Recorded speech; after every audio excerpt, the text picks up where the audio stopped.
আসসালামু আলাইকুম। আশা করি আপনারা সবাই ভালো আছেন। আমি একটা স্টক নিয়ে কথা বলতে চাচ্ছি। ব্যাংক সেক্টরের একটা স্টক, উত্তরা ব্যাংক। অনেক আগের ব্যাংক। সুতরাং এই শেয়ারটার ফান্ডামেন্টাল নিয়ে একটু আলোচনা করি প্রথমে, তারপর এই টেকনিক্যাল ভিউ নিয়ে আলোচনা করব। ফান্ডামেন্টাল হচ্ছে এই category share, paid up capital 826 কোটি টাকা, আর লং টার্ম লোন আছে তার 299 কোটি টাকা, শর্ট টার্ম কোনো লোন নাই। রিজার্ভ আছে 1452 কোটি। তার পেড আপ দেখেন, তার পেড আপ হচ্ছে 826 কোটি, আর তার রিজার্ভ আছে 1452 কোটি টাকা। এর বাইরে এই শেয়ারটার টোটাল শেয়ার সংখ্যা হচ্ছে 82 কোটি। আমি যেহেতু 82 কোটি শেয়ার, 82 কোটি 58 লাখ শেয়ার আছে উত্তরা ব্যাংকের, আমি মনে করি খুব বেশি ব্যাংকের শেয়ারের সংখ্যা হিসাবে এটা খুব বেশি না। তার উপরে ডাইরেক্টরদের কাছে শেয়ার সংখ্যা হচ্ছে 25 কোটি 27 লাখ, ইনস্টিটিউটগুলোর কাছে আছে 21 কোটি 97 লাখ, পরানারদের কাছে আছে 69 লাখ এবং পাবলিকের কাছে আছে 34 কোটি 66 লাখ।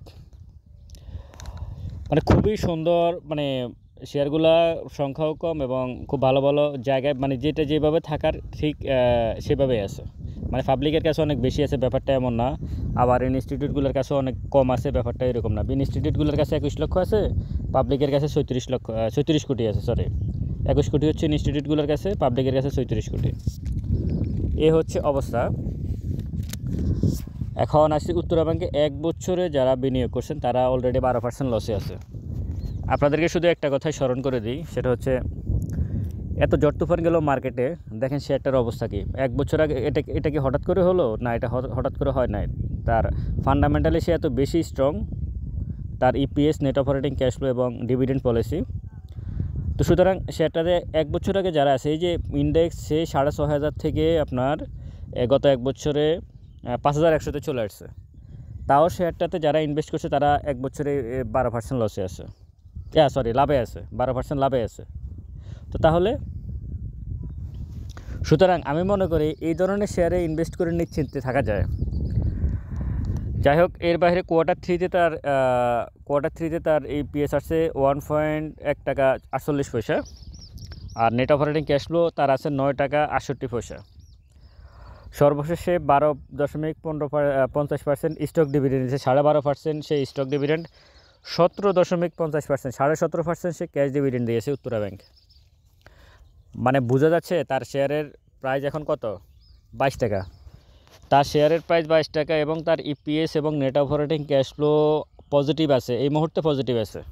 গত বছরের তুলনায় এই বছর আরও বেশি আছে তার ইপিএস এবং নেট অপারেটিং ক্যাশ ফ্লো।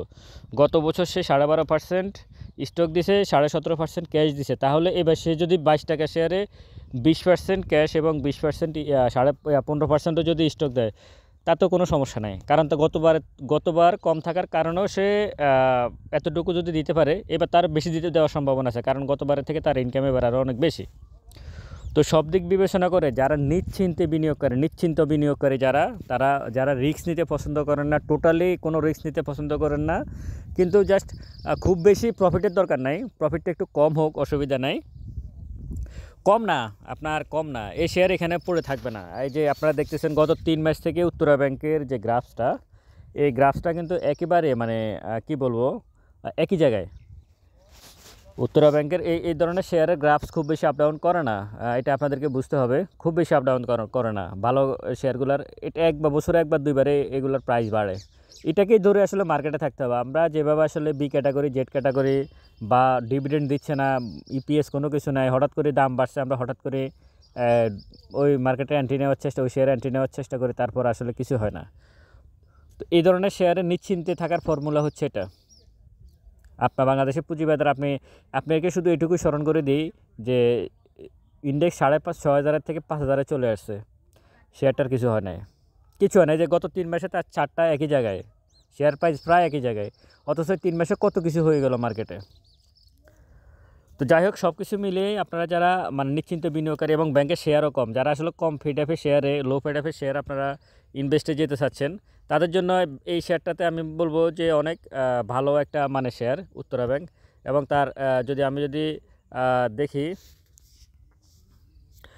আমি দেখি যে সে 1 মিনিট যদি আমরা ছাড় দেখি, তাহলেও দেখেন কি অবস্থা 1 মিনিট ছাটে।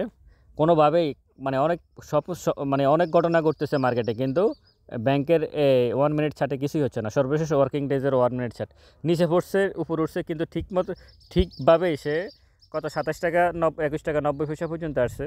ঠিকই সে 10 পয়সা কম ছিল কয়েকবারে, কিন্তু দিন শেষে সে কিন্তু 22 টাকা গিয়ে ক্লোজ করলো।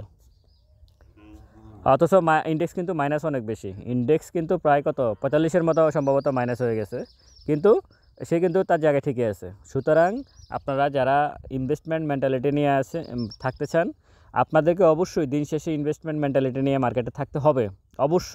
অবশ্যই থাকতে হবে, কোনো স্কোপ নয়, অন্য কোনো স্কোপ নয়। যেখানে যাবেন সেখানে আসলে এলোমেল হয়ে যাবে। গেমলিং আইটেমে ঢুকবেন, আসলে খুব বেশি কিছু হবে না। আর গতকালকের বিষয়ে যে 100-150 কোটি টাকার উপরে প্রায় 200 কোটি টাকার মতো জরিমানা করলো, তারা কিন্তু মার্কেটে আর থাকতে পারবে না, তাদের হিসাব শেষ। আইসিবি নতুন হয়তো কেউ মার্কেট মেকার হিসাবে আসবে, আর আইসিবির টাকাগুলো হয়তো আইসিবি নিয়ে আসবে। এইগুলো দিয়ে মার্কেটকে যতটুকু সাপোর্ট দেওয়া যাচ্ছে। আইসিবি সরাসরি বলে দিয়েছে, আইসিবির চেয়ারম্যান, যে আমরা ফান্ডামেন্টাল শেয়ার ছাড়া অন্য কোনো শেয়ার ইনভেস্টমেন্টে যাব না, এবং শুধু এই ক্যাটাগরি শেয়ার আমরা থাকবো। শুধু এই ক্যাটাগরি শেয়ার না, উনি এটাও বলছে যে এই ক্যাটাগরির মধ্যে সবচেয়ে ভালো যে শেয়ারগুলো, সেগুলোতে তারা ঢুকবে।